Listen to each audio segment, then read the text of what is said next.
আসসালামু আলাইকুম রহমতুল্লাহি ওয়া বারাকাতু। কি ভাবছেন কি পড়ছি? একটা মোস্ট ইম্পর্টেন্ট একটা হাদিস পড়ছি।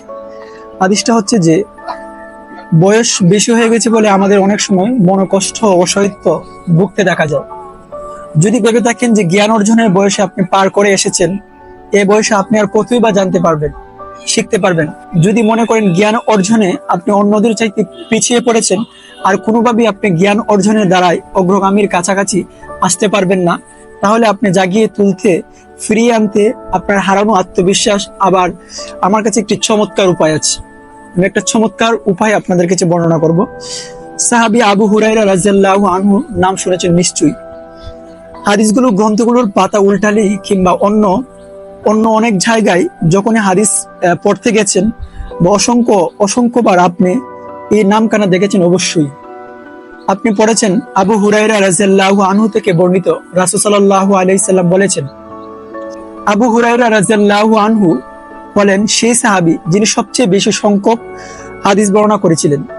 সাহাবীদের মধ্যে নবীজি সাল্লাল্লাহু আলাইহি সাল্লাম হাদিসের সবচেয়ে বেশি মুখস্থ করেছিলেন। তিনি পরবর্তী সময়ে তা ছড়িয়ে দিয়েছেন উম্মার মাঝে। এমনকি হাদিস বর্ণনার ক্ষেত্রে তিনি এগিয়ে আছেন নবীজির স্ত্রী উম্মুল মুমিনিন আয়েশা রাদিয়াল্লাহু আনহুর চাইতেও এক অন্যান্য সাধারণ কীর্তি। কিন্তু জানলে অবাক হতে হয়, আবু হুরায়রা রাদিয়াল্লাহু আনহু নবীজি সাল্লাল্লাহু আলাইহি সাল্লামের সঙ্গ পেয়েছেন মাত্র 3 বছর।